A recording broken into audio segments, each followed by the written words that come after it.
Okay. Happy morning. Happy morning. Okay, നമ്മളുടെ ഇന്നത്തെ topic menopause ആണെന്ന് പോസ്റ്ററിൽ ഞാൻ വ്യക്തമായിട്ട് എഴുതിയിട്ടുണ്ട്. സ്ക്രീൻ കറക്റ്റ് അല്ലേ? കാണുന്നുണ്ടല്ലോ? കാണാം. ഓ, ഓക്കെ ഓക്കെ.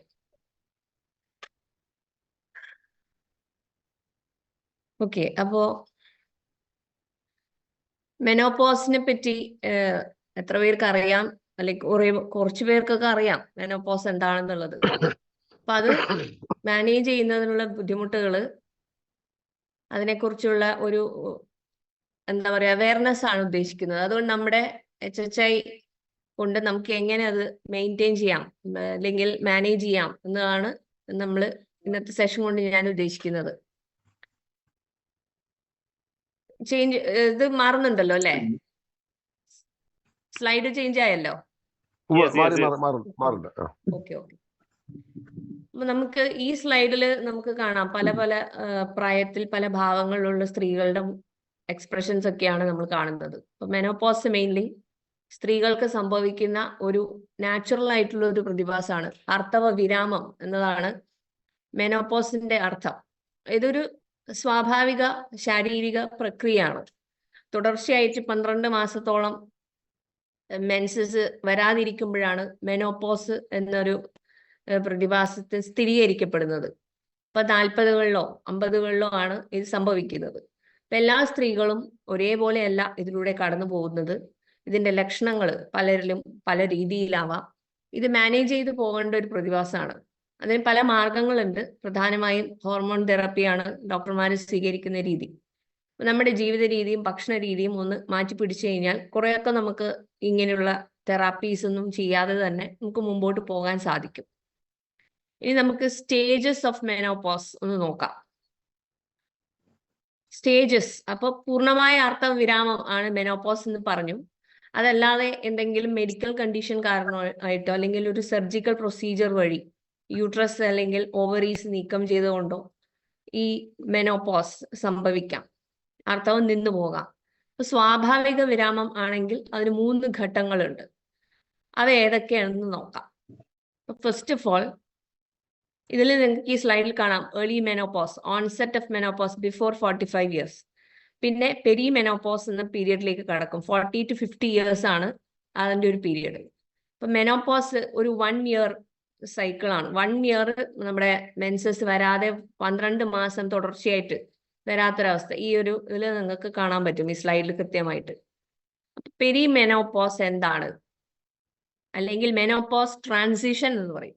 മെനോപോസിന് 8-10 വർഷങ്ങൾ മുമ്പേ തുടങ്ങുന്നതാണ് പെരി മെനോപോസ് എന്ന് പറഞ്ഞ ഈ സ്റ്റേജ്. ഒരു പക്ഷേ ഇവിടെ കേട്ടിരിക്കുന്ന പലവരും ഈ ഒരു സ്റ്റേജിലായിരിക്കാം. ഒരു മെനോപോസ് എന്ന ആ ഒരു 40, 50, 55 വയസ്സൊക്കെ ആകുമ്പോൾ സംഭവിക്കുന്നതിന് ഒരു 8-10 വർഷം മുമ്പേ തന്നെ ഈ ഒരു ഫേസ് സ്റ്റാർട്ട് ചെയ്യും. അപ്പൊ ഈസ്ട്രജന്റെ അളവ് കുറയാൻ തുടങ്ങുന്ന ഒരു ഘട്ടം, അഥവാ മിക്കവാറും 40കളിലാണ് അത് സ്റ്റാർട്ട് ആവുന്നത്. കുറെ മാസങ്ങളോ അല്ലെങ്കിൽ വർഷങ്ങളോ ഈ ഘട്ടത്തിൽ ഉണ്ടാവും. കൃത്യതയില്ലാത്ത ഒരു മെൻസസ് ആണ് ആദ്യത്തെ ലക്ഷണം. പിന്നെ ഹോട്ട് ഫ്ലഷ് അല്ലെങ്കിൽ ഹോട്ട് ഫ്ലാഷ് എന്നും പറയും. മൂഡ് സ്വിങ്സ് ഒക്കെ കയറി വരും. അപ്പൊ അടുത്തത് മെനോപോസ് എന്ന് പറയുന്ന ആ ഒരു ഘട്ടമാണ്. ഇത് സ്ക്രീൻ കറക്റ്റ് അല്ലേ? മുറിഞ്ഞു പോകുന്നൊന്നുമില്ലല്ലോ? കൃത്യമായിട്ടെല്ലാം കാണുന്നില്ലേ? ഉണ്ട് ഉണ്ട്. സ്ക്രീന് ഇപ്പൊ മുറിഞ്ഞു പോയിരിക്കുകയാണ്. ഇപ്പൊ മുറിഞ്ഞിട്ടുണ്ടോ? പകുതി. അതെ അതെ അതെ. ഇപ്പൊ ശരിയായോ? ഇപ്പോഴും മുറിഞ്ഞിട്ടുണ്ട്, മുഴുവൻ വരുന്നില്ല.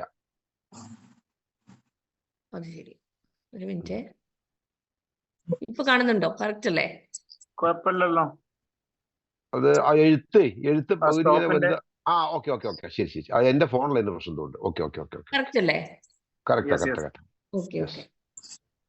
അപ്പൊ മെനോപോസ് എന്ന് പറയുന്നത് ആർത്തവം തീരെ ഇല്ലാതാവുന്ന ഘട്ടം, അതാണ് മെനോപോസ്. അണ്ഡാശയങ്ങൾ അണ്ഡം നിർമ്മിക്കാത്ത സ്റ്റേജ്, ഓവറീസ് ഉണ്ടാക്കാത്ത ഒരു സ്റ്റേജ്, ഓവറീസ് പ്രവർത്തനം നിർത്തിയ ഒരവസ്ഥ. അപ്പൊ ഈസ്ട്രജന്റെ ഉൽപാദനം വളരെ കുറവാകുന്ന ഒരു സ്റ്റേജാണ്. 12 മാസങ്ങൾ കണ്ടിന്യൂസ്ലി പീരിയഡ്സ് സ്റ്റോപ്പ് ആയ ഒരു അവസ്ഥയാണെങ്കിലാണ് നമ്മൾ മെനോപോസ് ആണ് എന്ന് ഉറപ്പിക്കുന്നത്. അതിന്റെ ഇടയ്ക്കിടെ ഈ 12 മാസം കണ്ടിന്യൂസ്ലി ആബ്സെൻസ് ഓഫ് പീരിയഡ്സ്, അതാണ്. അല്ലെങ്കിൽ ഒരു സ്പോട്ടിങ്ങോ എപ്പോഴെങ്കിലും ഒരു ദിവസം ഇങ്ങനെ ഒരു ബ്ലീഡിങ്ങോ, അത് നമ്മൾ ഈ ഒരു കണ്ടിന്യൂസ് 12 months ആയിട്ട് കണക്കാക്കില്ല.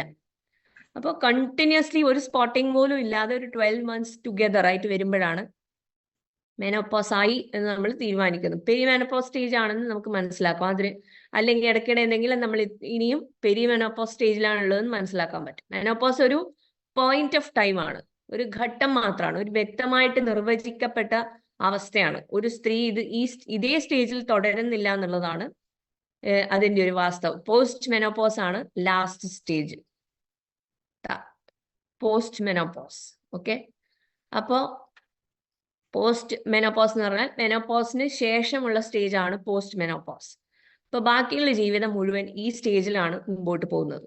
മെനോപോസിന്റെ ലക്ഷണങ്ങളും അതിന്റെ ബുദ്ധിമുട്ടുകളും ഏറെക്കുറെ മാറിയിട്ടുണ്ടാവും എങ്കിലും ചിലർക്ക് ചെറിയ തോതിൽ കുറച്ച് മാസങ്ങളോ വർഷങ്ങളോ ഒക്കെ തുടർന്നേക്കാം. ലോ ഈസ്ട്രജൻ ലെവൽസ് കാരണം പലരും ഓസ്റ്റിയോപൊറോസിസ്, ഹാർട്ട് ഡിസീസ് റിസ്ക് കാറ്റഗറിയിൽ വരാൻ ചാൻസ് ഉണ്ട്. ഇനി നമുക്കിതിന്റെ ഒരു സിംറ്റംസ് നോക്കാം. സിംറ്റംസ് ഈ ഒരു സ്ലൈഡിൽ കാണുന്ന അത്രയും സിംറ്റംസ് ഒന്നുമല്ല. ആക്ച്വലി ഒരു 10-50-60ഓളം സിംറ്റംസ് ആണ്. ചെറിയ രീതിയിൽ ആണെങ്കിലും മെയിൻ പ്രോമിനന്റ് ആയിട്ട് കാണുന്ന സിംറ്റംസ് ആണ് ഇവിടെ കൊടുത്തിട്ടുള്ളത്. Physical symptoms, psychological symptoms, digestive issues, vasomotor symptoms, oral symptoms, nervous സിസ്റ്റത്തിന്റെ സിംറ്റംസ് കുറേ നിങ്ങൾക്ക് കാണാൻ പറ്റും. അപ്പൊ ഒരു സ്ത്രീ എന്തൊക്കെയാണ് സിംറ്റംസ് അനുഭവിക്കുന്നതെന്ന് നിങ്ങൾക്ക് ഈ ഒരു സ്ലൈഡ് നോക്കിയാൽ കാണാൻ പറ്റും. ഏറ്റവും കൂടുതൽ പാർട്ട്നേഴ്സ് കൂടി വളരെ കൃത്യമായിട്ട് മനസ്സിലാക്കിയിരിക്കേണ്ട ഒരു സ്റ്റേജ് ആണ് മെനോപോസ് അല്ലെങ്കിൽ പെരിമെനോപോസ് എന്ന് പറയുന്ന ഈ ഒരു ഘട്ടം. ആക്ച്വലി അവരുടെ ലൈഫ് പാർട്ട്നേഴ്സും അവരുടെ ഫാമിലി, ഓൾമോസ്റ്റ് അറ്റ്ലീസ്റ്റ് ഭർത്താവ് വളരെ കൃത്യമായിട്ട് മനസ്സിലാക്കിയിരിക്കേണ്ട ഒരു സ്റ്റേജ് ആണ്. മറ്റുള്ള കുടുംബത്തിൽ മറ്റുള്ളവർക്ക് മനസ്സിലായില്ലെങ്കിലും സാരില്ല, പാർട്ട്ണറിന് കൃത്യമായിട്ട് മനസ്സിലാക്കിയിരിക്കണം. എങ്കിൽ മാത്രമേ ആ സ്ത്രീക്ക് അത് ട്രാവൽ ചെയ്ത് ഒരു പോസ്റ്റ് മെനോപോസിന്റെ ഒരു പ്രോപ്പർ സ്റ്റേജിലേക്ക് വളരെ നല്ലൊരു വെൽബീയിങ്ങോടെ എത്താൻ സാധിക്കുള്ളൂ എന്നുള്ളതാണ്. അപ്പൊ നിങ്ങൾക്ക് ഇതൊക്കെ കണ്ടു കഴിഞ്ഞാൽ മുമ്പോട്ട് ചിന്തിക്കുമ്പോൾ മനസ്സിലാവും.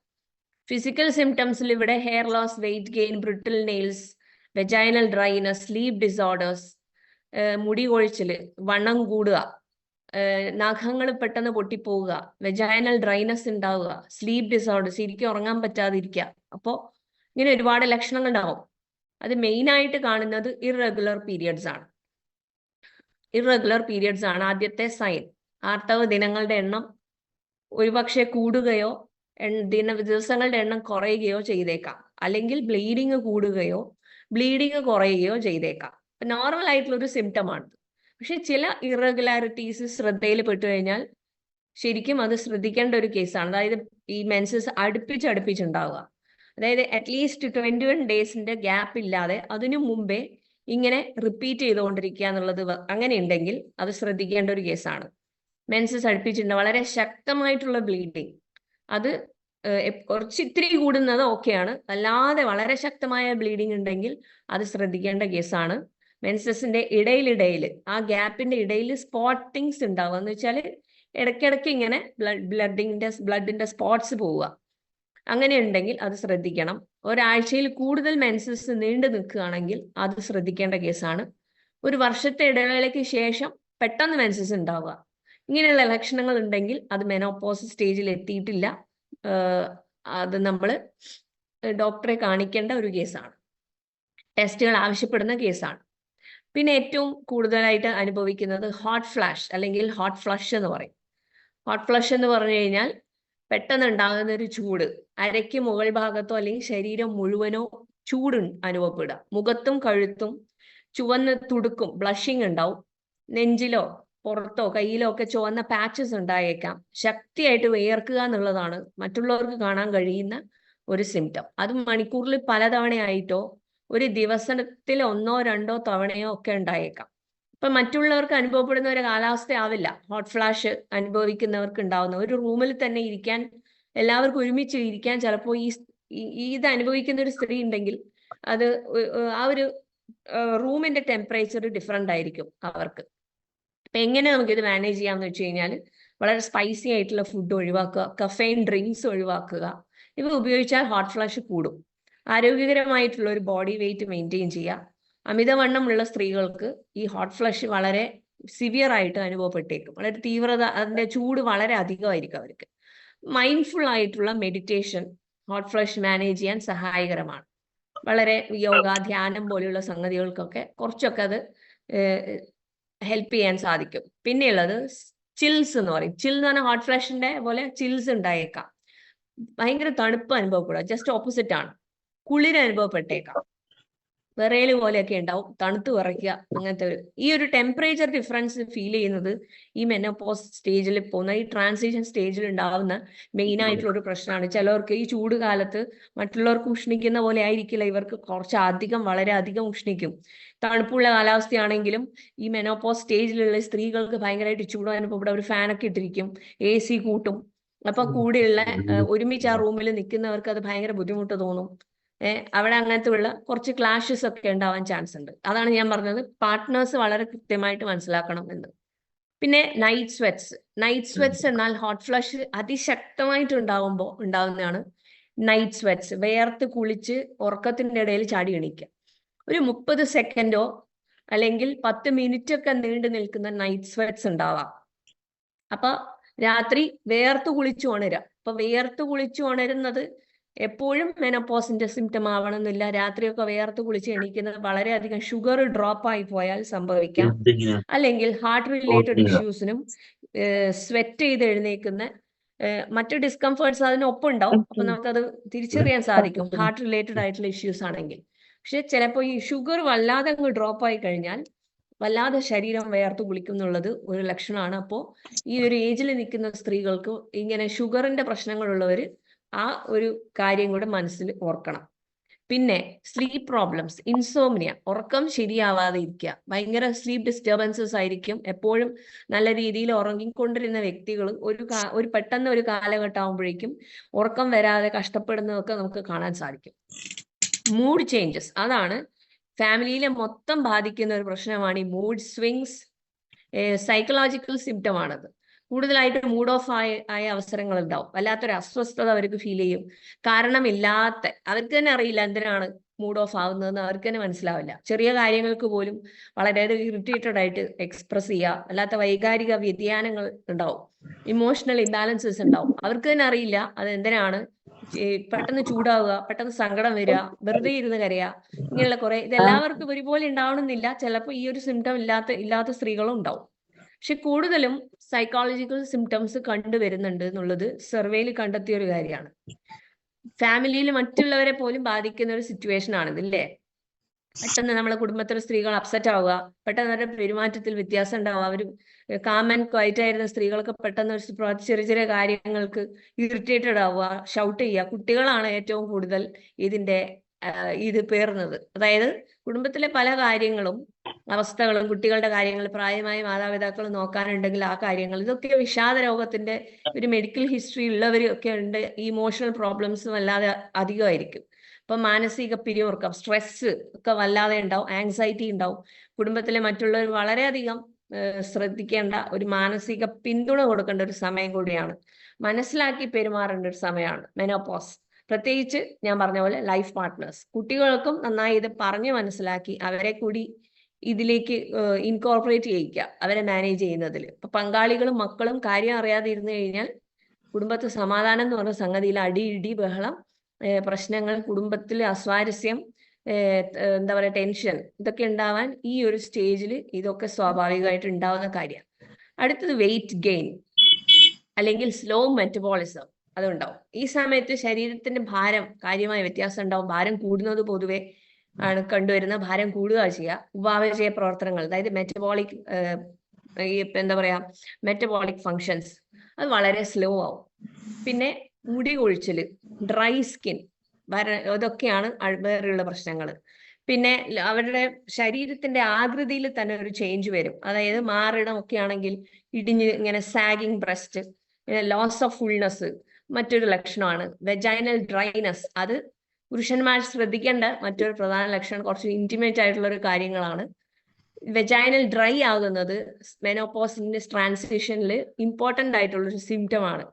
അപ്പൊ അതുകൊണ്ട് തന്നെ സെക്ഷൽ റിലേഷൻസ് കുറച്ച് ഡിഫിക്കൾട്ട് ആയിരിക്കും. അവർക്ക് കുറച്ച് അത് പെയിൻഫുൾ ആകുന്ന ഒരു ടൈം കൂടിയാണ്. അതുകൊണ്ട് തന്നെ അവർക്ക് അത്തരം കാര്യങ്ങളിലൊന്നും താല്പര്യം ഉണ്ടാവില്ല. കാര്യം വേദന ഉണ്ടാകുന്ന ഒരു സംഗതിയോട് താല്പര്യം ഉണ്ടാവില്ലല്ലോ. അതിന്റെ സമീപനം മാറും. ചിലർക്ക് നേരെ ഓപ്പോസിറ്റും ആവാം. അപ്പൊ ജീവിത പങ്കാളി ഏറ്റവും ക്ഷമ കാണിക്കേണ്ട ഒരു ഘട്ടം കൂടിയാണ് ഈ മെനോപോസ് ട്രാൻസിഷൻ സ്റ്റേജ് എന്ന് പറയുന്നത്. അല്ലാതെ മറ്റുള്ള അനാവശ്യമായിട്ടുള്ള നിഗമനങ്ങളിലേക്കൊക്കെ എത്തിയിട്ട് ബന്ധങ്ങളിൽ പ്രശ്നങ്ങൾ ഉണ്ടാവാൻ ഈ ഒരു കാരണം വളരെയധികം കാരണം ആവുന്നുണ്ട് എന്നുള്ളത് ശ്രദ്ധിക്കപ്പെട്ട ഒരു വിഷയമാണ്. ഇപ്പൊ കൂടുതൽ കമ്മ്യൂണിക്കേഷൻ ആവശ്യമുള്ള ഒരു സിംറ്റം ആണിത്. കാര്യങ്ങൾ കൃത്യമായിട്ട് മനസ്സിലാക്കിയാൽ മാത്രമേ, കമ്മ്യൂണിക്കേറ്റ് ചെയ്താലേ മനസ്സിലാവുള്ളൂ എന്നുള്ളതാണ് പ്രത്യേകം ശ്രദ്ധിക്കേണ്ടത്. പിന്നെ യൂറിനറി എർജൻസി, മൂത്രം പിടിച്ചു നിർത്താനുള്ള കഴിവ് കുറയുക, കൂടുതൽ തവണ മൂത്രം ഒഴിക്കാൻ തോന്നുക, അങ്ങനെയുള്ള ഇൻകോണ്ടിനൻസ് ഇഷ്യൂസ് ഒക്കെ ഉണ്ടാവും. വരണ്ട ചർമ്മം, വരണ്ട കണ്ണുകൾ, കണ്ണ് ഡ്രൈ ആയ പോലെ ഫീൽ ചെയ്യുക, വായ് വരണ്ടു പോവുക, ഇതൊക്കെ മറ്റു ലക്ഷണങ്ങളാണ്. വേഴ്സണിങ് PMS അത് വേറെ ഒരു ലക്ഷണമാണ്. അതായത് പൊതുവെ മെൻസസ് വരുന്നതിന് തൊട്ട് മുമ്പുള്ള ദിവസങ്ങളിൽ കുറച്ച് സിംറ്റംസ് ഉണ്ടാവും. ഇത് വരുന്നതോടനുബന്ധിച്ചിട്ട് മാറിടങ്ങളിലൊക്കെ വേദന ഉണ്ടാവുക, വയറ് വീർക്കുക, ഗ്യാസിന്റെ പ്രശ്നങ്ങൾ ഉണ്ടാവും, കൈയും കാലും കടച്ചിലുണ്ടാവും, ബാക്ക് പെയിൻ ഉണ്ടാവും, അങ്ങനെ തലവേദന ഉണ്ടാവും, ചിലർക്ക് ഛർദിലായിരിക്കും, ചിലർക്ക് ടോയ്ലറ്റ് പോയിക്കൊണ്ടിരിക്കുന്ന ഇഷ്യൂസ്. PMS പല രീതിയിലുണ്ടാവും. മെയിൻലി ഇമോഷണൽ ഇംബാലൻസും ഉണ്ടാവും. അപ്പൊ ഈ ഒരു ട്രാൻസിഷൻ സ്റ്റേജിൽ ഇത്തരം PMS പൊതുവെ ഉള്ളവർക്ക് അത് ഒത്തിരി ഒരു ലെവൽ കൂടും. അപ്പോൾ വളരെയധികം കൂടെയുള്ളവർ ശ്രദ്ധിക്കേണ്ട ഒരു വിഷയമാണ് ആ സ്ത്രീയുടെ പ്രായം, ആ സ്ത്രീ കടന്നു പോകുന്ന ഒരു സ്റ്റേജ് മനസ്സിലാക്കി അവരുടെ പെരുമാറ്റത്തിലെ മാറ്റങ്ങൾ മനസ്സിലാക്കിക്കൊണ്ട് എന്താ പറയാ, ഒബ്സർവ് ചെയ്യുക, എന്നിട്ട് അവർക്ക് സപ്പോർട്ട് ചെയ്യുക എന്നുള്ളതാണ് കൂടെയുള്ളവർക്ക് ചെയ്യാൻ പറ്റുന്ന ഒരു കാര്യം. പിന്നെ ഹാർട്ട് റേറ്റ് കൂടുക, ഹൃദയമിടിപ്പിന്റെ വേഗത കൂടുക, താളം തെറ്റുക, ഇതൊക്കെ ഈ സമയത്ത് ഉണ്ടാവുന്നതാണ്. ഇടയ്ക്കിടയ്ക്ക് തലവേദന ഉണ്ടാവുക, മൈഗ്രെയിൻ ഉള്ളവരാണെങ്കിൽ അത് കൂടും. Joint and muscle aches and pains ഉണ്ടാവും, ജോയിന്റ് പെയിൻ ഉണ്ടാവും, മസിൽ പെയിൻ ഉണ്ടാവും, വേദന, അവിടെ വേദന എടുക്കുന്നു, കടച്ചിലെടുക്കുന്നു, ഇങ്ങനെയുള്ള പരാതികളൊക്കെ നിങ്ങൾക്ക് കേൾക്കാൻ സാധിക്കും. കോൺസെൻട്രേഷൻ കുറയും, അവർക്ക് മെമ്മറി ലാപ്സസ് ഉണ്ടാവാനുള്ള ചാൻസ് ഉണ്ട്. ടെമ്പററി ആണ് ഇതൊക്കെ. കണ്ടിന്യൂസ്ലി ഇത് പോയിട്ട് അങ്ങ് മറവിക്കുറവോ ഓർമ്മക്കുറവോ സംഭവിച്ചോ, ഡിമെൻഷ്യ ആണോ എന്നൊന്നും വിചാരിക്കേണ്ട ആവശ്യമില്ല. എങ്കിലും ചില കേസസ് അങ്ങനെയും ആവാം. ടോയ്ലറ്റ് പോകുന്ന കാര്യത്തിലൊക്കെ വ്യത്യാസം, കൂടുതൽ തവണ ഇറിറ്റബിൾ ബവൽ സിൻഡ്രോം പോലെയുള്ള പ്രശ്നങ്ങളൊക്കെ അവർക്ക്, ഗ്യാസ്ട്രിക് ഇഷ്യൂസ് ഒക്കെ കാണിച്ചേക്കാം. ഇടയ്ക്കിടയ്ക്ക് ടോയ്ലറ്റിൽ പോകേണ്ട ഫീലിംഗ് ഉണ്ടാവുക, പക്ഷെ പോവില്ല, കോൺസ്റ്റിപ്പേഷൻ ഉണ്ടാവുക, ചിലപ്പോൾ ഡയറിയ ഉണ്ടാവുക, ഇങ്ങനെയുള്ള കുറെ ഇഷ്യൂസ് അനുഭവിക്കുന്ന ഈ വർഷത്തിന്റെ ഒരു കണക്ക് നിങ്ങൾ ശ്രദ്ധിക്കണം. 7 മുതൽ 14 വർഷത്തോളം, മാക്സിമം 7 to 14 years അല്ലെങ്കിൽ 8 to 10 years ഒക്കെയാണ് ഈ ഒരു ബുദ്ധിമുട്ടിലൂടെ സ്ത്രീകൾ കടന്നു പോകുന്നത്. എല്ലാവർക്കും ഇത് എല്ലാം ഉണ്ടാവണം എന്നില്ല, എങ്കിലും പ്രോമിനന്റ് ആയിട്ടുള്ള, ഇപ്പൊ ഇവിടെ പറഞ്ഞിട്ടുള്ള പ്രോമിനന്റ് ആയിട്ടുള്ള ഇതിപ്പോ ഈ ഒരു ലിസ്റ്റിൽ 10, 50, 60ഓളം സിംറ്റംസ് ഉണ്ട്. പക്ഷെ എല്ലാവർക്കും ഈ 60 സിംറ്റം ഉണ്ടാവണമെന്നില്ല. ഒരു 10ഓ 9ഓ ഒക്കെ സിംറ്റംസ് ഉണ്ടായേക്കാം. First of all hair loss, weight gain, vaginal dryness, sleep disorders, incontinence, പിന്നെ തലവേദന, ജോയിന്റ് പെയിൻ, ചൊറിച്ചില്, സ്കിൻ ഇഷ്യൂസ്, ഇറഗുലർ പീരിയഡ്സ്, ഇതൊക്കെ ഉണ്ടാവുന്ന കേസുകൾ തന്നെയാണ്. സൈക്കോളജിക്കൽ സിംറ്റംസ് ഉണ്ടാവും, മൂഡ് സ്വിങ്സ് ഉണ്ടാവും. വളരെ റെയർ ആയിട്ട് സൈക്കോളജിക്കൽ സിംറ്റംസ് ഒന്നും ഇല്ലാതെ സ്ത്രീകൾ സുഖമായിട്ട് കടന്നു പോകുന്നതും കണ്ടിട്ടുണ്ട്. പക്ഷെ അത് വളരെ റെയർ ആണ്. കോൺസെൻട്രേഷൻ ഉണ്ടാവുക, മെമ്മറി ലാപ്സ് ഉണ്ടാവുക, സെക്ഷൽ ഇൻട്രസ്റ്റ് കുറയുക, ഇതൊക്കെ ഈ കാലഘട്ടത്തിൽ ഉണ്ടാവുന്നതാണ്. അപ്പോൾ നമ്മൾ മനസ്സിലാക്കുക എന്നുള്ളതാണ് മെയിൻ ആയിട്ടുള്ളത്. ഇനി ഈ ട്രാൻസിഷൻ ഫേസ് ഒന്ന് കൃത്യമായിട്ട് മനസ്സിലാക്കുക. ഇതാണ് ഈസ്ട്രജൻ ലെവലും സിംറ്റംസ് ഓഫ് എക്സ്പീരിയൻസ്. ഇങ്ങനെ ആദ്യത്തെ കുറവായിരിക്കും, പിന്നെ അത് വളരെയധികം കൂടും. മെൻസ്ട്രുവൽ പീരിയഡ് സ്റ്റോപ്പ് ചെയ്യുന്ന സമയത്ത് വളരെയധികം കൂടും. ആ ഒരു ഏജിന്റെ ബാറ് താഴെയാണ്. 40, 45, 50, 55 അങ്ങനെ കാണുന്നുണ്ട്. അപ്പോൾ ഏജ് ഒരു 45ക്ക് മുമ്പ് തന്നെ പെരിമെനോപോസ് എന്ന് പറയുന്ന ആ ഒരു ഇത് നിങ്ങൾക്ക് ഗ്രാഫിൽ കാണാൻ പറ്റും. അവിടെ ലൈറ്റ് ആയിട്ട് എഴുതിയതും കാണാം. Mood swings, cramps, vaginal dryness, irregular periods, insomnia, night sweats, irritability, ഇതൊക്കെ കാണാൻ പറ്റും. ഇതൊക്കെ പെരിമെനോപോസ് സ്റ്റേജിൽ ഉണ്ടാവുന്നതാണ്. മെൻസ്ട്രുവൽ പീരിയഡ് സ്റ്റോപ്പ് ചെയ്യുന്ന സമയത്തും പിന്നെ പീരിയഡ്സ് ഇല്ല, നൈറ്റ് സ്വെറ്റ്സ് ഉണ്ടാവും, ഹോട്ട് ഫ്ലാഷ് വളരെ അധികമായിരിക്കും ആ സമയത്ത്. അങ്ങനെയുള്ള കാര്യങ്ങൾ, ലോസ് ഓഫ് ലിബിഡോ, ഇതൊക്കെ ആ പീരിയഡിൽ വരുന്നതാണ്. പോസ്റ്റ് മെനോപോസിലാണ് മറ്റുള്ള കാര്യങ്ങളുടെ പ്രശ്നങ്ങൾ, breast cancer, depression, urinary infections, heart disease, osteoporosis, ഇങ്ങനെയുള്ള കുറെ കാര്യങ്ങൾക്കൊക്കെ റിസ്ക് കൂടുന്ന ഒരവസ്ഥയാണ്. അവസാനത്തെ ആർത്തവം കഴിഞ്ഞ് 12 മാസത്തെ ഇടവേള കഴിഞ്ഞ ആ ഘട്ടത്തെ, ആ ഒരു പോയിന്റ് ഓഫ് ടൈമാണ് മെനോപോസ് എന്ന് നേരത്തെ പറഞ്ഞു. ആ നിമിഷത്തെയാണ് മെനോപോസ് എന്ന് വിളിക്കുന്നത്. അത് സ്ഥിരീകരിച്ചു കഴിഞ്ഞാൽ അതിന്റെ അടുത്ത ഘട്ടം സ്റ്റാർട്ടായി. എന്ന് വെച്ചാൽ ഒരു നിമിഷത്തിലേക്ക് സ്ഥിരീകരിക്കുന്ന ആർത്തവ ചക്രത്തെ വ്യതിയാനങ്ങൾ, ഹോട്ട് ഫ്ലാഷ് ഒക്കെ മെനോപോസൽ ട്രാൻസിഷൻ എന്നറിയപ്പെടുന്നു. പെരി മെനോപോസ് എന്ന് പറയുന്നത്. മെനോപോസൽ ട്രാൻസിഷൻ 45-55 ഇടയിൽ 7 മുതൽ 14 വർഷം വരെ നീണ്ടു നിന്നേക്കാം. കാലയളവ് ഓരോ സ്ത്രീയിലും വ്യത്യാസം ഉണ്ടാവും. ജീവിതശൈലി, അവര് നിൽക്കുന്ന സ്ഥലം, പ്രദേശത്തെ പ്രത്യേകത, അതായത് ഓരോ കോണ്ടിനെന്റ്സിലെ സ്ത്രീകളുടെ ഈ ഒരു ഫേസ് ഡിഫറെന്റ് ആയിരിക്കും. അതായത് ഏഷ്യൻ സ്ത്രീകളിൽ വ്യത്യാസം ഉണ്ടാവും, യൂറോപ്യൻ സ്ത്രീകളിൽ വ്യത്യാസം ഉണ്ടാവും, അമേരിക്കൻസ് വ്യത്യാസം ഉണ്ടാവും, ആഫ്രിക്കൻസിൽ വ്യത്യാസപ്പെട്ടിരിക്കും, ഓസ്ട്രേലിയൻസിൽ വ്യത്യാസം ഉണ്ടാവും. അങ്ങനെ ഓരോ നാട്, ദേശം, കാലാവസ്ഥ, അവർ നിൽക്കുന്ന ജീവിത രീതി, അവരുടെ പ്രായം, അവരുടെ സോഷ്യൽ അറ്റ്മോസ്ഫിയർ, അങ്ങനെ ഒരുപാട് കാര്യങ്ങൾ ബന്ധപ്പെട്ടിരിക്കുന്ന ഒരു സംഗതിയാണ് ഇത്. ഇതിന്റെ സിംറ്റംസും എങ്ങനെയാണ് ഇത് ഉണ്ടാവുന്നതൊക്കെ വ്യത്യാസപ്പെട്ടിരിക്കും. പെരിമെനോപോസ് കാലത്തെ ഈസ്ട്രജൻ, പ്രൊജസ്ട്രോൺ എന്നീ ഹോർമോണുകളുടെ നിർമ്മാണത്തിൽ വലിയ വ്യത്യാസം ഉണ്ടാവും. പെരിമെനോപോസ് കാലം ഓരോ സ്ത്രീയിലും വ്യത്യാസം ഉണ്ടാവും. ശരീരത്തിന്റെ ഊർജം ഉപയോഗിക്കുന്നതിലും കൊഴുപ്പിന്റെ കോശങ്ങളിലും ശരീരഭാരത്തിലും ഒക്കെ മാറ്റം ഉണ്ടാവും. ഹൃദയാരോഗ്യം, എല്ലുകളുടെ ആരോഗ്യം, ശരീരഘടനയൊക്കെ മാറും. അപ്പൊ നിങ്ങളെ പാർട്ട്ണർ എങ്ങനെയാണോ ഇരുന്നിരുന്നത്, ശരീരത്തിന്റെ ഒരു ഷേപ്പ് ഒക്കെ എങ്ങനെയാണോ, അതൊക്കെ ഇത്തിരി ഒന്ന് മാറിപ്പോകുന്നതായിട്ട് നിങ്ങൾക്ക് ശ്രദ്ധിക്കാൻ പറ്റും. ഇനി ഇത് മെനോപോസ് കണ്ടോ, ഇതൊരു പത്രത്തിന്റെ ഒരു ഇതാണ്, ഡെലിക്കേറ്റ് കണ്ടീഷനാണ് മെനോപോസ് സ്റ്റേജ് എന്ന് പറയുന്നത്. മെനോപോസ് 40 ഇവിടെ കുറെ എഴുതിയിട്ടുണ്ട്. ഇപ്പൊ genetic, mothers age of menopause, number of pregnancies, alcohol, tobacco consumption, ഇങ്ങനെ കുറെ കാര്യങ്ങൾ, ഫാക്ടേഴ്സ് ആണ് ഒരു സ്ത്രീയുടെ ട്രാൻസിഷൻ സ്റ്റേജിനെ തീരുമാനിക്കുന്നത്. ജനറ്റിക്കലി അവരുടെ ഒരു ജീൻ അനുസരിച്ച് അവരുടെ മുൻ തലമുറയിൽ എങ്ങനെയായിരുന്നു മെനോപോസ്, അതൊരു ഫാക്ടറാണ്. അവരുടെ അമ്മയുടെ സമയത്ത് അമ്മയ്ക്ക് എപ്പോഴാണ് മെനോപോസ് സംഭവിച്ചത്, ഏത് പ്രായത്തിലാണ്, അതൊരു ഫാക്ടറാണ്. എത്ര തവണ പ്രഗ്നന്റ് ആയി, എത്ര കുട്ടികളുണ്ട്, ഇതൊരു ഫാക്ടറാണ്. അവരുടെ പിന്നെ ലൈഫ് സ്റ്റൈൽ. ലേറ്റ് മെനോപോസ് ഒക്കെ ഒബീസിറ്റി ഉള്ള ആളുകൾക്ക് ലേറ്റ് മെനോപോസ് ആയിരിക്കും, കാരണം അവർക്ക് ഈ പെരി മെനോപോസിന്റെ സ്റ്റേജ് കുറച്ച് കൂടുതൽ ഉണ്ടാവും. ഏർലി മെനോപോസ് ഉണ്ടാവും. ഇത് കുട്ടികളില്ലാത്ത സ്ത്രീകൾക്ക് ഏർലി മെനോപോസ് കണ്ടുവരുന്നതായിട്ട് കണ്ടിട്ടുണ്ട്. ഇതൊക്കെ ഒരു ഡോക്ടറുടെ ഇതാണ് നിങ്ങൾ ഇവിടെ കാണുന്നത്. സൈക്കോളജിക്കൽ പ്രോബ്ലംസ് കൊണ്ടും ഗൈനക്കോളജിസ്റ്റിനെ അപ്രോച്ച് ചെയ്യുന്നുണ്ട്. നിങ്ങൾക്ക് 50% വിമൻ മെനോപോസ് എത്തുന്ന. അപ്പോൾ ഇമോഷണൽ ഇംബാലൻസ് ഒരു വലിയ ഫാക്ടറാണ്. കൂടെ ജീവിക്കുന്ന ആൾ വളരെയധികം മനസ്സിലാക്കിയിരിക്കേണ്ട ഒരു സിംറ്റം ആണ് സൈക്കോളജിക്കൽ സിംറ്റംസ്. അപ്പോ ഇതൊന്ന്. പിന്നെ ഇനി നമുക്ക് ഇതിലേക്ക് വരാം. Is it menopause? മെനോപോസ് ആണോ എന്ന് ഉറപ്പിക്കാൻ ഒരു ഡോക്ടറിന്റെ അടുത്ത് പോയാൽ ചിലപ്പോൾ ബ്ലഡ് ടെസ്റ്റ് ഒക്കെ ചെയ്തേക്കാം. അപ്പോൾ FSH അല്ലെങ്കിൽ ഫോളിക്കൽ സ്റ്റിമുലേറ്റിംഗ് ഹോർമോൺ, E2 എന്നീ 2 ഹോർമോൺ ടെസ്റ്റ് ചെയ്യും. അപ്പൊ ഈ മറ്റു കാര്യങ്ങൾ കൊണ്ടല്ല മെൻസ്ട്രൽ സൈക്കിൾ സ്റ്റോപ്പ് ആയത് അല്ലെങ്കിൽ ഉണ്ടാവുന്നത് എന്ന് ഉറപ്പിക്കാൻ സഹായിക്കുന്ന ടെസ്റ്റുകളാണ്, ഹോർമോൺ ടെസ്റ്റുകളാണ്. അത് ചെയ്തു കഴിഞ്ഞാൽ ഡോക്ടർക്ക് പറയാൻ പറ്റും ഏത് സ്റ്റേജിലാണുള്ളത്. മെനോപോസ് ട്രാൻസിഷൻ പലപ്പോഴും മെനോപോസ് എന്ന് പറയുമെങ്കിലും ഒരു വർഷം മുഴുവൻ ഇതില്ലാതിരിക്കുന്ന ആ ഒരു പോയിന്റ് ഓഫ് ടൈം ആണ് മെനോപോസ്, ഞാൻ പറഞ്ഞു. അതുകൊണ്ട് തന്നെ പ്രഗ്നൻസി ചാൻസസ് വളരെ ഹൈ ആയിട്ടുള്ളതാണ് ഈ ഒരു 12 മാസം എന്ന് പറയുന്നത്. ഇത് ഒരു 4 മാസം സ്റ്റോപ്പായി, ഇനിയിപ്പോ എനിക്ക് അങ്ങോട്ട് സ്റ്റോപ്പായി തീർന്നു എന്ന് വിചാരിച്ച് നമ്മൾ കുറച്ച് അശ്രദ്ധ കാണിക്കുകയാണെങ്കിൽ പ്രഗ്നൻസിക്ക് ഹൈ ചാൻസ് ആണ്. അപ്പോൾ 12 മന്ത്സും എന്തെങ്കിലും കോൺട്രാസെപ്റ്റീവ്സോ മറ്റുള്ള കരുതലുകൾ, സുരക്ഷാ മാർഗങ്ങളൊക്കെ ഉപയോഗിച്ച് ശീലമുള്ള ആ ഒരു രീതിയിൽ ജീവിക്കുന്നവരാണെങ്കിൽ അത് ആ 12 മന്ത്സും കണ്ടിന്യൂ ചെയ്യണം എന്നുള്ളത് ഇമ്പോർട്ടൻ്റ് ആണ്. പിന്നെ മെഡിക്കലി ടെർമിനേറ്റഡ് ആയിട്ടുള്ള, മെഡിക്കലി ഇതായിട്ടുള്ള പ്രൊസീജിയർ കൊണ്ട് മെനോപോസ് ഉണ്ടാകുന്ന സ്ത്രീകൾ ഗർഭപാത്രമോ അണ്ഡാശയങ്ങളോ പിന്നെ നീക്കം ചെയ്താലും ആ സമയത്ത് തന്നെ, ആ പോയിന്റ് ഓഫ് ടൈമിൽ തന്നെ മെനോപോസ് സ്റ്റാർട്ടാവും ആയി എന്ന് നമുക്ക് പറയാം. അല്ലെങ്കിൽ കാരണം ഇത് പീരിയഡ്സ് ഉണ്ടാവേണ്ട അവയവങ്ങൾ ഇല്ലാതായി കഴിഞ്ഞാൽ തീർച്ചയായിട്ടും മെനോപോസ് തന്നെയാണ്.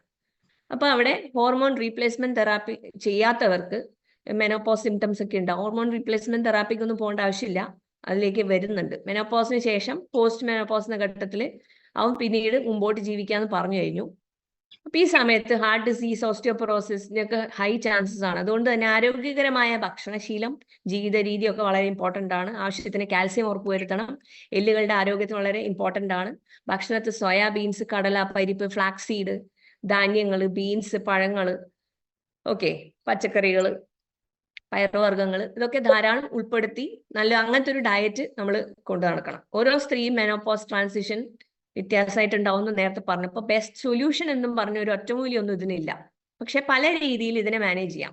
വളരെ ബുദ്ധിമുട്ട് പിടിച്ചൊരു കാലഘട്ടമാണ് പെരിമെനോപോസ് അല്ലെങ്കിൽ മെനോപോസ് ട്രാൻസിഷൻ എന്നത്. ഒരാളുടെ സൊല്യൂഷൻ മറ്റൊരാൾക്ക് അതേപോലെ ആവണമെന്നില്ല. അതുകൊണ്ട് നമ്മൾ നമ്മുടെ ശരീരത്തിനെ മനസ്സിലാക്കുക, നമുക്ക് ഏതാണ് ബെസ്റ്റ് എന്ന് വെച്ചാൽ അത് നമ്മൾ സ്വീകരിക്കുക എന്നുള്ളതാണ് ഇതിനൊരു പോം വഴിയുള്ളത്. ഇനി യൂഷ്വലി നമ്മള് ഇന്ത്യൻസ് ഇതിനെക്കുറിച്ച് മെൻസ്ട്രുവേഷനെ പറ്റി പോലും അതിന്റെ റിലേറ്റഡ് ടോപ്പിക്സ് പോലും സംസാരിക്കാത്തവരാണ്. അതുകൊണ്ട് സ്ത്രീകൾ ഇതിനെപ്പറ്റി അധികം സംസാരിക്കില്ല. അപ്പൊ സ്ത്രീകൾക്ക് തന്നെ നമ്മൾ ഏത് സ്റ്റേജിലാണ് നിൽക്കുന്നതെന്ന് മനസ്സിലാകാത്ത ഒരു ഇതുണ്ടാവും. What is happening to them എന്ന് അവർക്ക് തന്നെ മനസ്സിലാകാത്ത ഒരു സിറ്റുവേഷൻ. അപ്പോൾ ആക്ച്വലി പീരിയഡ്സ് സ്റ്റോപ്പ് ആകുമെന്ന് പറഞ്ഞാൽ എല്ലാ സ്ത്രീകൾക്കും കുറച്ചൊക്കെ സന്തോഷം ഉണ്ടാകുന്ന ഒരു കാര്യമാണ്. പല പല സൊസൈറ്റൽ റെസ്ട്രിക്ഷൻസും ഈ മെൻസ്ട്രുവേഷൻ കൊണ്ടുണ്ടാകുന്ന ബുദ്ധിമുട്ടുകളൊക്കെ ഒന്ന് തീർന്നു കിട്ടിയല്ലോ എന്നുള്ള ഒരു സന്തോഷം ഉണ്ടാവും. എല്ലാ സ്ഥലത്തും ഇനി യഥേഷ്ടം സഞ്ചരിക്കാം. എല്ലാ കാര്യത്തിലും നമുക്ക് ഡേറ്റും കാര്യങ്ങളും ഓർമ്മിച്ച് നോക്കാതെ നമുക്ക് എല്ലാത്തിലും പങ്കെടുക്കാൻ പറ്റും.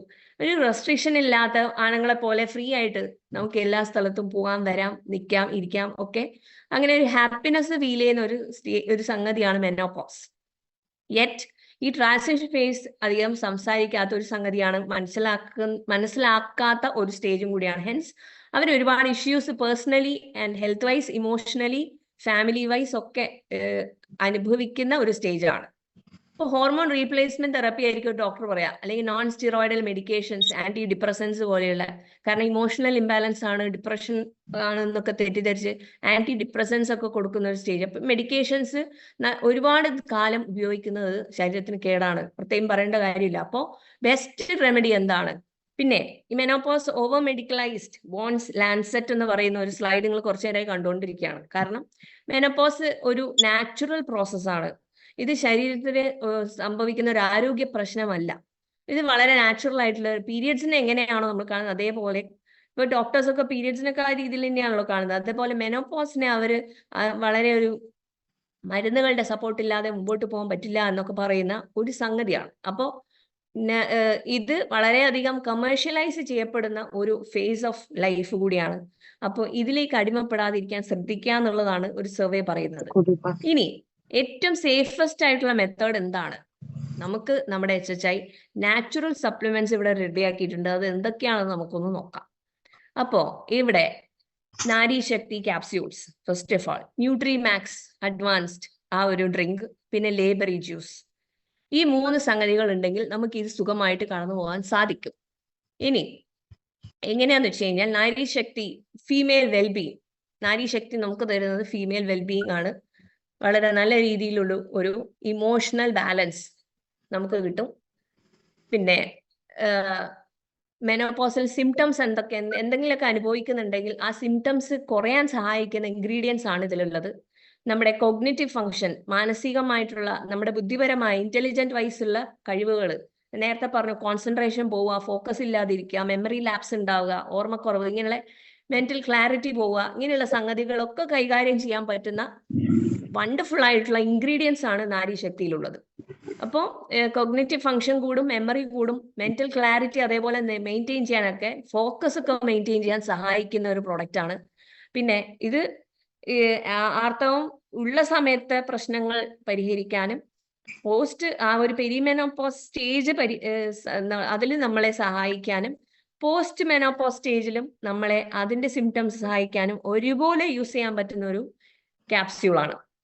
ബ്രഹ്മി, അശ്വഗന്ധ, മുക്തശുക്തി ഭസ്മം, ശതാവരി, ശുദ്ധ ഭംഗ് ഭസ്മം, പതിമുഖം, തൊട്ടാവാടി, ലോദ്ര, നാഗകേസർ പോലെയുള്ള ഇൻഗ്രീഡിയൻസ് ആണ് ഇതിലുള്ളത്. അപ്പൊ ഇതിൽ പലതും നമ്മളിപ്പോ ആയുർവേദിക് റെമഡീസ് ഫോർ മെനോപോസ് നോക്കിക്കഴിഞ്ഞാൽ ബ്രഹ്മി, അശ്വഗന്ധ, ശതാവരി, പിന്നെ ലോദ്ര, നാഗകേസർ, ഇതൊക്കെ നമുക്ക് കാണാൻ സാധിക്കും. ഇതിൽ കായം, ഇങ്ങനെയുള്ള കായമുള്ളത് ഗ്യാസ്ട്രിക് ഇഷ്യൂസിന് വേണ്ടിയിട്ടുള്ളതാണ്.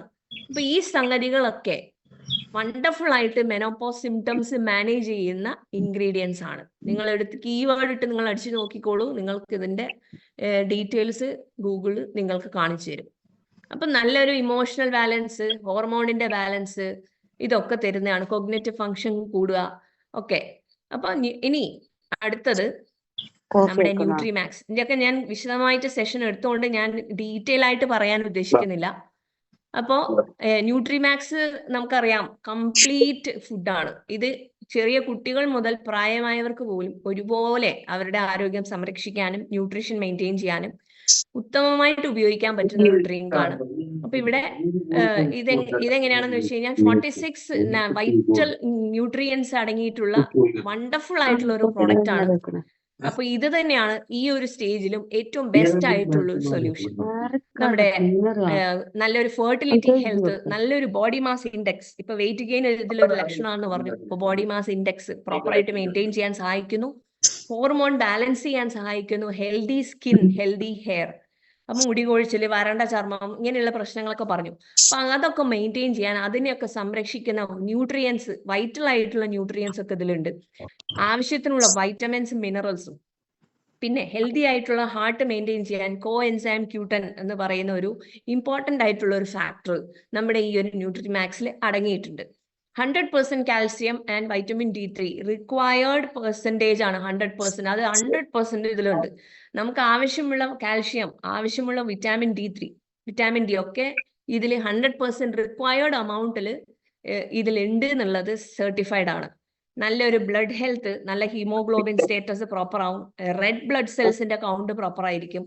അങ്ങനെയുള്ള കാര്യങ്ങളൊക്കെ നോക്കുന്ന വണ്ടർഫുൾ ആയിട്ടുള്ള സ്ട്രോങ് ബോൺസിന്റെ കാര്യം, പിന്നെ കാൽഷ്യം ആൻഡ് വൈറ്റമിൻ അത് പ്രോപ്പർ ആയിട്ടുണ്ടെങ്കിൽ ബോൺസിന്റെ കാര്യം പിന്നെ നമുക്ക് ഉറപ്പിക്കാം. നല്ലൊരു കാഴ്ചശക്തി, ഗുഡ് വിഷൻ, പെർഫെക്റ്റ് മെറ്റബോളിസം ആയിരിക്കും ഇത് ഉപയോഗിക്കുമ്പോൾ നമുക്ക് ഉണ്ടാകുന്നത്. ബോഡിയിലെ മെറ്റബോളിക് ഫങ്ഷൻസിനെ ഓവറോൾ ബൂസ്റ്റപ്പ് ചെയ്യുന്ന ഒരു വണ്ടർഫുൾ ആയിട്ടുള്ള ഒരു പ്രോഡക്റ്റ് ആണ്. ഡൈജഷൻ, ഇമ്മ്യൂണിറ്റി, പാക്ഡ് വിത്ത് എനർജി ബൂസ്റ്റേഴ്സ്, ഇതാണ് നമ്മുടെ പ്രോട്ടീൻസ്. ഇതൊക്കെയാണ് ന്യൂട്രിമാക്സിന്റെ പ്രത്യേകതകൾ. ഇനി നമുക്ക് ഫ്ലാക്സീഡ് ഓയിൽ ക്യാപ്സ്യൂൾസും ഉണ്ട്. For brain and nervous system ഹെൽത്തിന് ഫ്ലാക്സീഡ് ഓയിൽ ക്യാപ്സ്യൂളും സെപ്പറേറ്റിലുണ്ട്. പക്ഷെ ഈ ഒരു ന്യൂട്രിമാക്സ് യൂസ് ചെയ്യുമ്പോൾ ഓൾമോസ്റ്റ് അതൊക്കെ അത് വരുന്നുണ്ട്. അതുകൊണ്ട് നമ്മൾ പ്രത്യേകം പറഞ്ഞു, ഇനി അത് വേണം എന്നുള്ളവർക്ക് അത് യൂസ് ചെയ്യാം. Calcium and with D3 separate ഉണ്ട്. ബോൺ ആൻഡ് ഡെന്റൽ ഹെൽത്ത് ഉറപ്പിക്കുന്നത് അത് സെപ്പറേറ്റ് ഉണ്ട്. പിന്നെ മൾട്ടി വിറ്റാമിൻ ഫോർ വിമൻ എന്ന് പറയുന്ന ഒരു ക്യാപ്സ്യൂൾ പ്രത്യേകിച്ചുണ്ട്. അത് ന്യൂട്രാസ്യൂട്ടിക്കൽ കാറ്റഗറിയിൽ വരുന്ന ഒരു പ്രോഡക്റ്റും കൂടിയാണ്. അത് ഇത്തിരി കുറച്ച് നല്ല ഒരു എല്ലാ സ്ത്രീകളും പുരുഷന്മാർക്ക് multi vitamin four men separate capsules ഉണ്ട്. അതേപോലെ സ്ത്രീകൾക്ക് സെപ്പറേറ്റ് ക്യാപ്സ്യൂൾസ് ഉണ്ട്. ആ ഒരു കോമ്പിനേഷൻ നാച്ചുറൽ ആയിട്ടുള്ള വിറ്റാമിൻ കോമ്പിനേഷൻ ആണ്. അതും നമുക്ക് വേണമെങ്കിൽ നമ്മളെ ചോയ്സ് ആണ്. നമ്മൾ ഹാപ്പി ഹെൽത്ത് ഇന്ത്യ ഒക്കെ ഉണ്ട്. മെയിൻ ആയിട്ടുള്ള പ്രോമിനന്റ് ആയിട്ടുള്ള പ്രോഡക്റ്റ് ആണ് ഇവിടെ പറയുന്നത്. ബാക്കിയുള്ളതൊക്കെ നമ്മളെ ഇഷ്ടത്തിനനുസരിച്ച് മേടിക്കാൻ ഉപയോഗിക്കാം.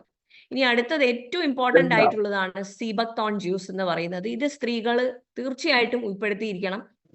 സീബക്തോൺ ജ്യൂസ് വിത്ത് അലോവേറ. അലോവേറ വളരെ ഭംഗിയായിട്ട് നമ്മുടെ സതീശൻ സാറിന്റെ ക്ലാസ്സിലൊക്കെ പറഞ്ഞിട്ടുണ്ട്. സ്ത്രീകളുടെ സുഹൃത്താണ് അലോവേറ എന്നുള്ളത്. നമ്മുടെ രാം കച്വാഹ ഡോക്ടർ സാറിന്റെ ക്ലാസ്സുകളിലും അദ്ദേഹം പറയുന്നതാണ്. അലോവേറയെ കൂടെ കൊണ്ട് നടന്നോളാനാണ് പറയുന്നത്. അലോവേറ ജ്യൂസ് സ്ത്രീകൾ ബാഗിൽ കൊണ്ട് നടന്നോളാൻ. അത്രയും ഒരു സുഹൃത്തിനെ പോലെ, ഏറ്റവും ഒരു ബെസ്റ്റി എന്നൊക്കെ പറയും. ഇന്നത്തെ ഒരു ജനറേഷന്റെ ഒരു വേർഡാണ് ബെസ്റ്റി. അതുപോലെ സ്ത്രീകളുടെ ബെസ്റ്റിയാണ് അലോവേറ എന്ന് പറയുന്നത്. അതുപോലെ ഈ ഒരു ട്രാൻസിഷൻ സ്റ്റേജിൽ സീബക്തോൺ ജ്യൂസിനെ നമുക്ക് ബെസ്റ്റി ആയിട്ട് കണക്കാക്കാം. കാരണം ഇതിൽ ബേസായിട്ട് നിൽക്കുന്നത് അലോവേറ തന്നെയാണ്. അലോവേറ ഇതിൽ അടങ്ങിയിട്ടുണ്ട്. അപ്പോ പൊട്ടൻഷ്യൽ ബെനിഫിറ്റ്സ് എന്ന് പറയുന്നത് ഈ വെജൈനൽ ഡ്രൈനസ് എന്ന് പറയുന്ന ഇഷ്യൂ തന്നെയാണ് ലേബറി അവിടെ ശരിയാക്കി കൊടുക്കുന്നത്. അത് അകത്തേക്ക് കഴിക്കുക, വളരെ കൃത്യമായിട്ട് കഴിക്കുക. കഴിച്ച ഒരു ആഴ്ച കൊണ്ട് തന്നെ അവിടെ മാജിക് സംഭവിക്കുന്നു എന്ന് വിചാരിക്കരുത്. അതിൻ്റെതായ സമയവും കാലം അതിന്റെ രീതിക്കും ഉപയോഗിച്ചു കഴിഞ്ഞാൽ അതിന്റെ റിസൾട്ട് ഫാസ്റ്റ് ആയിട്ട് നമുക്ക് അറിയാൻ പറ്റും. പിന്നെ കെയറിംഗ് omega-7 ഇതിൽ കണ്ടോ, കണ്ടെയ്ൻസ് ഓവർ 100 എസെൻഷ്യൽ ന്യൂട്രിയൻസ്. അതിൽ 46 ആണ്, ഇതിൽ 100 ആണ്. എൻറിച്ച് വിത്ത് omega-3, omega-6, omega-9, റെയർ ആയിട്ട് കാണുന്ന omega-7. ഈ omega-7 വളരെ ഇമ്പോർട്ടന്റ് ആണ്. അത് ഈ ഒരു മോയ്സ്ചറൈസിങ് എഫക്റ്റിന് വളരെയധികം സഹായിക്കുന്ന ഒരു ഒമേഗ ഫാക്ടർ ആണ്. Natural skin and hair health enhancer ആണ് സീബക്തോൺ ജ്യൂസ് എന്ന് പറയുന്നത്. നമ്മുടെ സ്കിന്നിനെ നല്ല രീതിയിൽ ഹൈഡ്രേറ്റ് ചെയ്ത് നിലനിർത്തും, മോയിസ്റ്റ് ആയിട്ട് നിലനിർത്തും, ഡ്രൈനെസ് കംപ്ലീറ്റ് സോൾവ് ആവും. നാച്ചുറൽ സൊല്യൂഷൻ ആണ്. ഇങ്ങനെയുള്ള ഡ്രൈ ഫാക്ടേഴ്സ്, സ്കിൻ ഡ്രൈ ആവുക, കണ്ണുകൾ ഡ്രൈ ആവുക എന്നൊക്കെ നേരത്തെ പറഞ്ഞു. ഇതിനൊക്കെ കൂടി ഒറ്റ പരിഹാരമാണ് സീബക്തോൺ ജ്യൂസ് എന്ന് പറയുന്നത്. ഇതില് ഫൈറ്റോ ഈസ്ട്രജൻസ് എന്ന് പറയുന്ന ഒരു പ്ലാന്റ് ബേസ്ഡ് കോമ്പൗണ്ട് അടങ്ങിയിട്ടുണ്ടെന്ന് പറയപ്പെടുന്നു.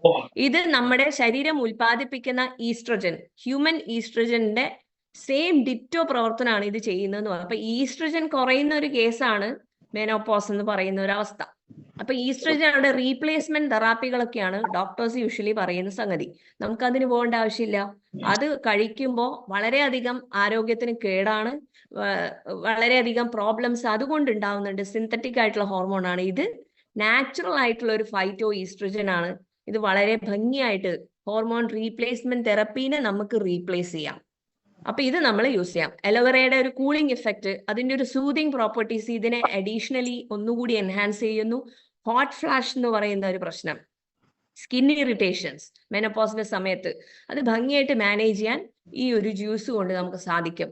അലോവേറ ജെല്ലും ജ്യൂസും ഒക്കെ ഡയറ്റിൽ കൂട്ടുമ്പോൾ പിന്നെ അൺകംഫർട്ടബിൾ ആയിട്ടുള്ള symptoms like sleep problems, depressive mood, irritability, joint pain, aches, ഇങ്ങനെയുള്ള സംഗതികൾക്കൊക്കെ പരിഹാരമായി.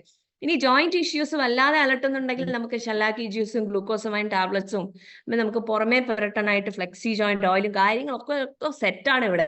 നിങ്ങളൊന്ന് എടുക്കുക എന്നുള്ളത് മാത്രമേ ഉള്ളൂ.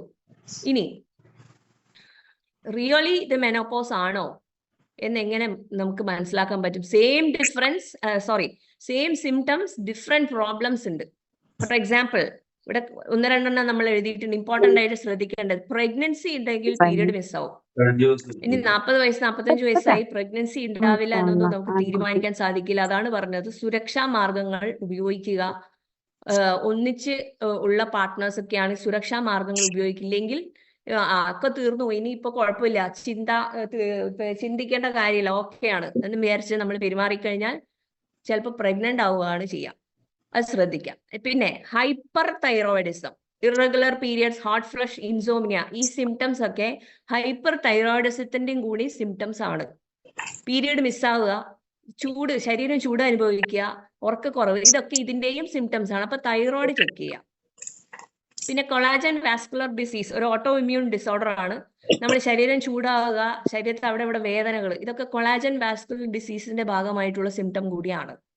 Cancer, missed periods, night sweats, മറ്റുള്ള ലക്ഷണങ്ങളൊക്കെ ക്യാൻസറിന്റെയും ലക്ഷണങ്ങളാണ്. അപ്പോൾ അതില്ല എന്നുള്ളത് നമ്മൾ ഉറപ്പിക്കണം. സ്ലീപ്പ് അപ്നിയ പോലെയുള്ള പ്രശ്നങ്ങളിലേക്ക്, sleep disorders, heart disease link ആയിട്ടുള്ള ഒരു ഡിസോർഡർ ആണ്. സ്ലീപ്പ് അപ്നിയ ഉള്ള ആളുകൾക്ക്, തടി കൂടുതലുള്ളവർക്ക് ഉണ്ടാകുന്ന ഒരു കേസാണ് സ്ലീപ്പ് അപ്നിയ. ആ ഒരു ഡിസോർഡർ ഉള്ളവർക്കും ഇങ്ങനെയുള്ള ഇഷ്യൂസ് ഉണ്ടാവും. പിന്നെ എല്ലാ മൂഡ് ചേഞ്ചസും മെനോപോസ് റിലേറ്റഡ് ആണെന്ന് കരുതരുത്. ചിലത് ആ സ്ത്രീ വിഷാദ രോഗത്തിന് അടിമപ്പെടുന്ന ഒരു സ്ത്രീ ആണോ എന്ന് നമ്മൾ മനസ്സിലാക്കണം. ഒബ്സർവ് ചെയ്താലേ മനസ്സിലാവുള്ളൂ. ഇത് വളരെ മാലക്കെട്ടാണ്, വല്ലാത്ത കുടുക്കാണ് ഇത് സംഭവങ്ങൾ. ഇത് നോക്കിക്കഴിഞ്ഞാൽ ഇത് വേർതിരിച്ച് മനസ്സിലാക്കാൻ കുറച്ച് നല്ല രീതിയിൽ ഒബ്സർവ് ചെയ്യാൻ തന്നെ വേണം. ബ്രെയിൻ ഫോഗ് ഒരു ഡിമെൻഷ്യയുടെ സൈൻ കൂടി ആവാം. നേരത്തെ പറഞ്ഞു മെമ്മറി ലാപ്സ് ഉണ്ടാവും എന്നുള്ളത്. അത് ഡിമെൻഷ്യ ഓൺസെറ്റിനും ഇത് തന്നെയാണ് ലക്ഷണം. അപ്പോ ഈ എല്ലാ ലക്ഷണങ്ങളുടെയും കൂടെ ഈ ബ്രെയിൻ ഫോഗ് വരുന്നുണ്ടെങ്കിൽ ഓക്കെ. പക്ഷെ ബ്രെയിൻ ഫോഗ് ആണ് മുന്നിൽ നിൽക്കുന്നതെങ്കിൽ ഈ ഓർമ്മക്കുറവ് ഇത്തിരിയൊക്കെ അങ്ങോട്ടും ഇങ്ങോട്ടും മാറിപ്പോകുന്നത് ഓക്കെയാണ്. വല്ലാതെ അങ്ങോട്ട് ഓർമ്മക്കുറവ് കൊണ്ടുണ്ടാകുന്ന പ്രശ്നങ്ങൾ ശ്രദ്ധിക്കണം. ഡിമെൻഷ്യ അല്ല എന്നുള്ളത് ഉറപ്പുവരുത്തുക. റെഡ്യൂസ്ഡ് ഫെർട്ടിലിറ്റി, ഈ ഫെർട്ടിലിറ്റി കുറയുന്നതിന്റെ ഒരു ലക്ഷണവും കൊണ്ടും പീരിയഡ്സ് ഇല്ലാതിരിക്കാം. അപ്പോൾ അത്തരം, അതായത് 45 വയസ്സിന് മുമ്പ്, 40 വയസ്സിന് മുമ്പേ ഒക്കെ ഇങ്ങനത്തെ ഇഷ്യൂസ് ഒക്കെ പീരിയഡ് പ്രോബ്ലംസ് കാണുന്നുണ്ടെങ്കിൽ അത് മെനോപോസ് എന്ന് കരുതരുത്. ചിലത് ഏർലി ഓൺസെറ്റും ഉണ്ടാവും. അതുകൊണ്ട് നമ്മൾ മനസ്സിലാക്കേണ്ടത്രേ ഉള്ളൂ, നമ്മുടെ ഹോർമോൺ ടെസ്റ്റ് ചെയ്യുക. പ്രോപ്പറായിട്ട് ഒരു ഡോക്ടറിന്റെ ടെസ്റ്റിംഗ് ഉണ്ടെങ്കിൽ നമുക്ക് തീരുമാനിക്കാം. പക്ഷെ അവരുടെ പ്രിസ്ക്രിപ്ഷനിലേക്ക് നമ്മൾ വീഴാതിരിക്കാന്ന് മാത്രം ശ്രദ്ധിച്ചാൽ മതി. ഇനി പാർട്ട്നേഴ്സിനെ കുറിച്ചുള്ള ഇൻഫർമേഷൻ ആണ്. കൂടെ ജീവിക്കുന്ന പുരുഷന്മാർക്കും ഒക്കെയുള്ള, വീട്ടുകാർക്കൊക്കെയുള്ള ഇൻഫർമേഷൻ ആണിത്. ലിസൺ ആൻഡ് ബി സപ്പോർട്ടീവ്, അവരെ കേൾക്കുക. ഇനി നമ്മൾ ശ്രദ്ധിക്കേണ്ട എങ്ങനെ അവരെ സഹായിക്കാം എന്നുള്ളതാണ്. നിങ്ങളുടെ ഫാമിലിയിലോ അല്ലെങ്കിൽ കൂടെ ജോലി ചെയ്യുന്നവരിലോ സുഹൃത്തുക്കളിലോ ആരെങ്കിലും ഒക്കെ ഈ സ്റ്റേജിലുണ്ടാവും. അപ്പൊ അവരുടെ ഈ സ്റ്റേജ് മാനേജ് ചെയ്യാൻ സഹായിക്കുകയാണ് ഓരോ വ്യക്തിയുടെയും ഒരു കർത്തവ്യം എന്ന് പറയുന്നത്. അതെങ്ങനെയെന്ന് നമുക്ക് നോക്കിക്കഴിഞ്ഞാൽ സിമ്പിളാണ്. ചില മാനസിക ശാരീരിക മാറ്റങ്ങൾ ഉണ്ടാകുന്ന സമയമാണ്. നമുക്ക് ഇപ്പൊ എല്ലാവർക്കും ഏകദേശം മനസ്സിലായിട്ടുണ്ടാവും. ഇതിനെപ്പറ്റി ഒരു ധാരണയില്ലാതെ ഇരുന്ന ആളുകൾക്കൊക്കെ ഈ ഒരു സെഷൻ കൊണ്ട് കുറച്ച് കാര്യങ്ങളൊക്കെ മനസ്സിലായിട്ടുണ്ടാവും. അപ്പോ ചില സ്ത്രീകൾക്ക് ഈ ഘട്ടം വളരെ കടുത്തതായിരിക്കും, വളരെ സിവിയർ ആയിരിക്കാം. അപ്പൊ ആദ്യം ഇതിനെപ്പറ്റി മനസ്സിലാക്കുക എന്നതാണ് ഏറ്റവും ഇമ്പോർട്ടന്റ്. എന്നാൽ മാത്രമേ നമുക്ക് സഹായിക്കാൻ പറ്റുള്ളൂ. First, communication is the key. ആദ്യം അവരെ കേൾക്കുക, അവരുടെ അനുഭവങ്ങൾ, മാനസിക നിലവാരമൊക്കെ മനസ്സിലാക്കാൻ അവരോട് സംസാരിക്കുക, അവർ പറയുന്നത് കേൾക്കുക. നേരത്തെ പറഞ്ഞ സിംറ്റംസ് എല്ലാം എല്ലാവർക്കും ഉണ്ടാവണമെന്നില്ല. ഒന്നുകൂടെ പറയാണ്, അണ്ടർസ്റ്റാൻഡ് മൂഡ് സ്വിങ്സ് എപ്പോഴും മെനോപോസ് കൊണ്ട് ആവണമെന്നില്ല. ചിലപ്പോൾ ഡിപ്രഷൻ ആയിരിക്കാം. അവരുടെ ഫീലിങ്സ് എക്സ്പ്രസ് ചെയ്യാൻ അവരോട് സംസാരിക്കുക. നമുക്കൊന്നും ചിലപ്പോൾ കേട്ടിരിക്കുന്നവർക്ക് അവർ പറയുന്നത് മനസ്സിലാവണമെന്നില്ല, അതെന്തൊക്കെയാണ് ഈ പറയുന്നതെന്നൊക്കെ തോന്നും. പക്ഷെ വെറുതെ കേട്ടിരിക്കുക, കേൾക്കാൻ ഒരാളുണ്ട് എന്നുള്ള ഒരു ഫീലിങ്ങിനെ അവർക്ക് കുറച്ചൊരു ആശ്വാസം കൊടുക്കുന്ന കാര്യമാണ്. അവരുടെ സിംറ്റംസ് മനസ്സിലാക്കാൻ സംസാരിക്കുക, അവരോട് സംസാരിക്കാൻ അവരെ പ്രേരിപ്പിക്കുക. ചിലവരെല്ലാവരും ഇതൊന്ന് തുറന്നു പറയും, സംസാരിക്കില്ല. സംസാരിക്കാൻ പ്രേരിപ്പിക്കുക, അവർക്ക് വേണ്ടത് എന്താണ് സഹായിക്കാമെന്ന് ഉറപ്പുവരുത്തുക. എപ്പോഴാണോ എന്താണോ വേണ്ടത് സഹായിക്കാൻ ഞാനുണ്ട് എന്നുള്ള ഉറപ്പ് കൊടുക്കുക. ഓപ്പൺ മൈൻഡായിട്ട് അവരെ സമീപിക്കുക. അവരെ പാർട്ട്ണർ ഡിഫറെന്റ് ആയിട്ട് ആക്ട് ചെയ്യുന്നു, പെട്ടെന്ന് അവരുടെ സ്വഭാവത്തിലൊരു മാറ്റം. ഇതെന്താണ്, നിനക്ക് ഈയിടെയായിട്ട് ഇത്തിരി അഹങ്കാരം കൂടുന്നുണ്ട്, നിനക്ക് എല്ലാത്തിനും ഒരു തോന്നിയവാസമാണ്, നിനക്ക് പെട്ടെന്ന് ചൂടാവുന്നു, എന്താണ് നിന്റെ ഒരു ഉദ്ദേശം എന്ന് ചൂടാകാതെ നിങ്ങളൊന്ന് നോക്കിയിരിക്കുക, കരുതിയിരിക്കുക, ഇതെന്താണ് സംഭവിക്കുന്നത് എന്ന് മനസ്സിലാക്കി നമ്മൾ അവരെ ഹെൽപ്പ് ചെയ്യാം. മറ്റുള്ള അല്ലെങ്കിൽ ഇതിപ്പോ എന്നോട് താല്പര്യമില്ല, വേറെ ഏതോ ഒരു കണക്ഷൻ ഉണ്ടാവും. ഇപ്പൊ സോഷ്യൽ മീഡിയന്റെ ഇപ്പോഴത്തെ സിറ്റുവേഷൻ അങ്ങനെയൊക്കെയാണ്, പലരും പല രീതിയിലൊക്കെ ചിന്തിച്ച് വഷളാവും കേസ്. അപ്പൊ അതല്ലാതെ ഒന്ന് ശ്രദ്ധിക്കുക, സംസാരിക്കുക എന്നുള്ളതാണ് നമുക്ക് ചെയ്യാനുള്ളത്. മുമ്പത്തെ പോലെ എല്ലാ പണികളും ചെയ്യാൻ കഴിയുന്നില്ല എന്നൊരു ചിന്ത അവർക്ക് ഉണ്ടാവും. അവരുടെ ആത്മവിശ്വാസം കുറയാൻ ചാൻസ്